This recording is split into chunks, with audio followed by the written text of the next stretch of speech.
Hi everyone, Cheryl here. I'm coming to you today with some more information from my guides. I'm going to start referring to them as my information team, just because it sounds, for people who are maybe not open to the idea of guides, I just thought, well, if I just call it my information team, maybe people won't be offended. Anyway, I just think that today I wanted to share some information because um, I'm always motivated and asking my team for information regarding things that are puzzling or my clients have had some issues with. And so the most recent thing that I've been aware of, um, well, actually, it's been for several months. I've had clients and people talking about having these unusual rashes on their skin. They think it's an allergy, they think it's contact dermatitis, they talk to the doctor says it's dermatitis, they give them a suggestion of some cortisone cream or a prescription for some cortisone cream, and they try that, it doesn't work. They've tried antibiotic creams and that doesn't work. Tried a variety of antiseptic creams. Nothing seems to help. So this has been going on for months, and I posed this question to my team to find out what was going on, because it seems like it's a mystery that can't be solved. And I was told that it is a result of a combination of things. One, 5G influence, and we'll talk a little bit more about that, but also uh, shedding, protein shedding from the vax, so from that injection. Anyway, so I was told that it's called, now I'm not sure if I'm pronouncing this correctly, purpura. I believe it's spelled Purpura, and it is a result of tiny little, I guess, fragile capillaries, however you want to pronounce that are bleeding under the skin.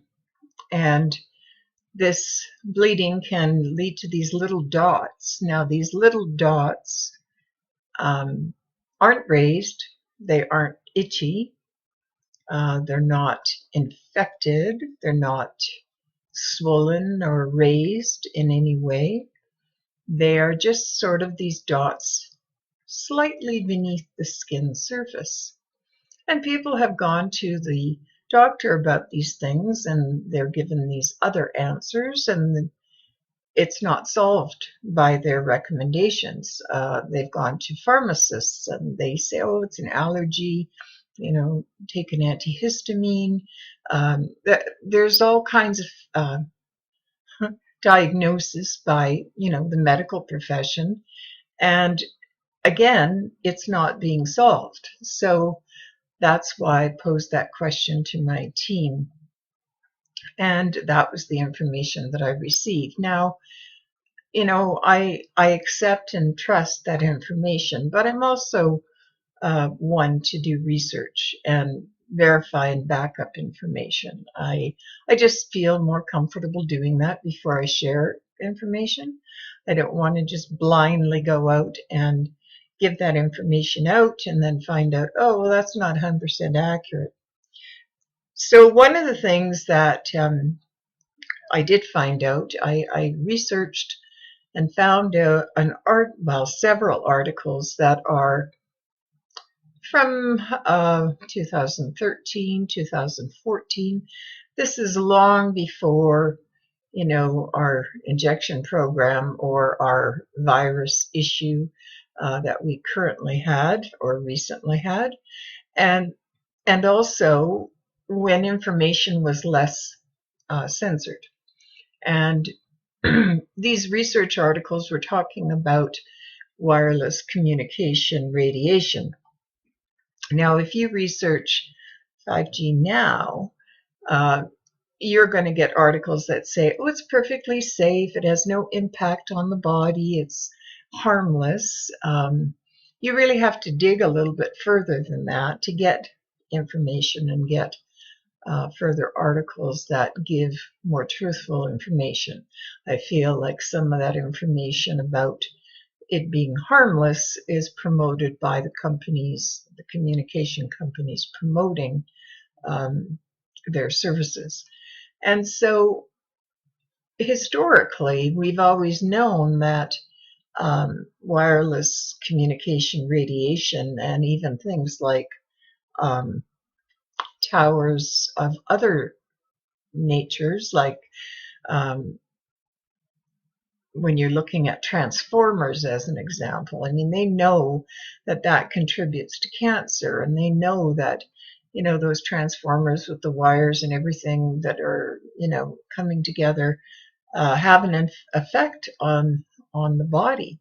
And to think that wireless communication radiation is harmless is, again, I think not a full truth. I think that yes, maybe in the short term, maybe you don't see some immediate effects, but this research and articles that I looked at were talking about very known effects and research that was done with, the medical profession and some of the effects of this wireless communication radiation. And so some of the things are things like cancer and, cell issues. And let me just look at my list. I have a list of notes like I usually do. Disruption of the endocrine system, disruption of the reproductive system, neurological disorders, and even at a rate that's much lower than so-called acceptable levels, they were picking up effects from this wireless communication radiation. And things like clumping of red blood cells and inflammation in the body and stress hormones were disrupted as well. It affects the DNA, it affects the sperm. So to say that 5G, and I mean, some of this research was done in 2013, 2014. I'm not even sure what kind of strength of our towers had at that time, but they were discovering and finding this information out back then. Now we're talking 10, 11 years ago. And so to think that a stronger and more widespread, because the thing with the, from what I understand, the 5G towers is that they have to have more of them to be more effective and to have the same, to have the strength that they want for their services. And so if that's the case, then we have to know that this 10, 11-year-old research is definitely going to apply to what we have installed today. And so my team was telling me that this purpura is creating fragile capillaries in the body and causing a higher demand for various nutrients. Now, I also found out at the very beginning I remember the day that 5G was advertised, and it was the exact same day that our big flu was announced. And what an interesting coincidence. And the advertising on the TV was quite elaborate and glamorous, and wow, these starbursts and all of this, 5G, now here. And it was like this huge announcement. And of course, that was during lockdown, and there was a captive audience for that. So, like, it was almost as if, like, okay, here we are, and sort of just putting it out there and thinking that it's wonderful and glamorous and it's all good. And I wish I had recorded that ad because it was just so over the top. But anyway, regardless. So getting back to that, I know that at the very beginning of all of that, um, within several months of that, I started noticing clients having issues with muscle spasms and cramping and having more headaches and pulling muscles and sort of back issues and um, sciatic issues, myself included. Uh, I ended up having a pulled hamstring. I never had any pulled muscles. I was doing yoga quite actively for many years, and all of a sudden I get this pulled muscle, and it's like, what? Anyway, so at the time, there was an increased need for magnesium. Now, magnesium helps to calm the body, relax the muscles, and of course, this um, radiation, because it really is radiation, this wireless communication radiation, is impacting the whole body in many ways, and it will impact um, the nerve impulses, and they know that it can disrupt the brain and neurological disorders and have issues that way. And I was observing that there was a higher need for magnesium. When people increase the dose of their magnesium, these symptoms went away. But it was like suddenly with 5G, they had this high need, increased need. People that were taking magnesium, myself included, suddenly what I was taking was not enough and in my case, I doubled my dose. And that seemed to calm my system down enough so that I wasn't having that side effect anymore. Um, and so now what we're seeing from, the information I got from my team is that this is starting to impact at a deeper level over the longer term. There's a fragility to the capillary system, and this purpura is sort of these tiny little uh, capillaries are fragile, and there's an increased need for vitamin C now and bioflavonoids. So if you are experiencing any of these little red dots under your skin, and they quite commonly will occur on the extremities, on the feet and legs and the arms, and that's, your extremities are furthest away from your heart, and so the blood flow is not the same, and these little capillaries are more fragile, and they're bleeding tiny amounts into just under the surface of the skin. And what happens is they initially will appear red, like fresh blood, I guess. And then I'm assuming they dry, they turn a little bit purple, and then they'll turn browny beige and fade away. So it's like they're usually small dots. Like, I haven't had anybody that's had really big areas that look like a big bruise, although I have had a couple of clients that have, slightly larger areas that are maybe the size of a dime. But most of the time, my clients are experiencing these tiny dots. And this is a result of the 5G, I've been told, as well as the spike protein shedding that had taken place. And that was influencing people as well. And they have an increased need for vitamin C. So, you know, when people are lacking vitamin C, they have like symptoms of scurvy. And I guess these dots are sort of part of that. I'm not familiar with scurvy because in our day and age, most people don't have that issue with, the foods that are more widely available. Back in the 1500s, when these ships were crossing the ocean, they would have scurvy because they didn't have, fruit and vegetables that were fresh that contained vitamin C. So scurvy was more common, but it can happen.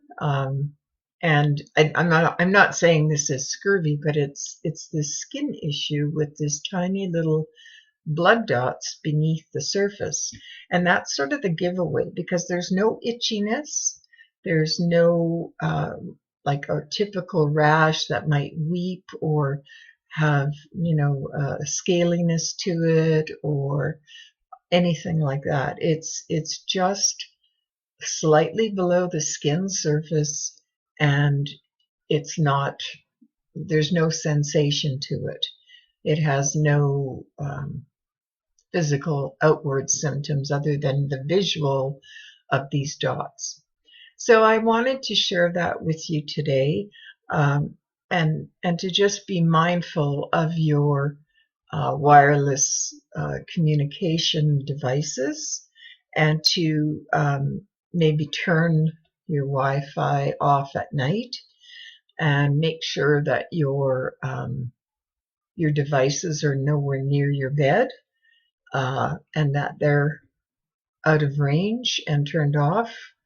And when you are using, say, a cell phone, to make sure that you use speakerphone so that it's not being held to your head. They've proven that the radiation from a cell phone can overheat the head and contribute to issues with hot spots, tumors, that kind of thing. So you want to be mindful of how to use your wireless devices wisely.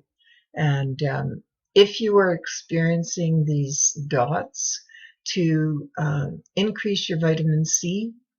Back in the 80s, when I started my practice, Linus Pauling was quite well known. He's since passed, but he was a Canadian researcher that did research on vitamin C. And he was a firm believer that we should be saturating our cells with vitamin C. And I'm going to say what he said. I'm not making these recommendations. If you want to try this, that's up to you. But I think if you were to take, between 2 and 4 grams of vitamin C a day, that should address these dots. But his theory was that we should be saturating ourselves in vitamin C. And to do that and to find the right dose for you, because everybody's tall or short or different sizes, different weights, and has different needs, he would recommend, and I'm just basing on what he would recommend, he would recommend that you take vitamin C at a rate of, increase it gradually until you induce diarrhea. And then you would just slightly cut back on the dose. And that was your saturation point. I'm not suggesting that you do that because I don't think that's absolutely necessary. And it also depends too if you're taking a buffered vitamin C. I think the effect would be different. And it's a little more gentle on the digestive system. So, and that would go under the term of ester C. But there are supplements of bioflavonoids that you can purchase separately as well. And the bioflavonoids can help with those fine capillaries as well. And you find that in nature, like it's the white pith of the orange peel that contains the bioflavonoids. Unfortunately, we cannot eat enough oranges and citrus fruit to get the dose that I'm suggesting. I think Linus Pauling said that if you wanted to get enough vitamin C, you'd have to eat like 40 oranges a day. Well, there's no way anybody could do that. I think it would really upset your digestion, and I just don't think we would have the time to sit around and eat 40 oranges in a day. Um, and I don't think it would be very good for your teeth, all the acidity in your mouth, and I think your enamel would be destroyed on your teeth. So, a supplementation would probably be the way to go. And, that's the difference between holistic nutrition and um, a dietitian. And again, I'm not bad mouthing anybody, but a holistic nutritionist will, like myself, will look at the whole person and see what is lacking. And if there are nutrients that are lacking, like we're not all created equal, we're not all going to need the same level of nutrients. And nor can we get all what we need from our food, especially in this day and age with our food supply being so tampered with glyphosate and herbicides of all kinds and pollution and mass production. Unless you're really committed to organic foods that are grown, you know, our our food supply is very, very depleted because the soil is so depleted over time. And food nowadays compared to 100 years ago, quality has dropped considerably.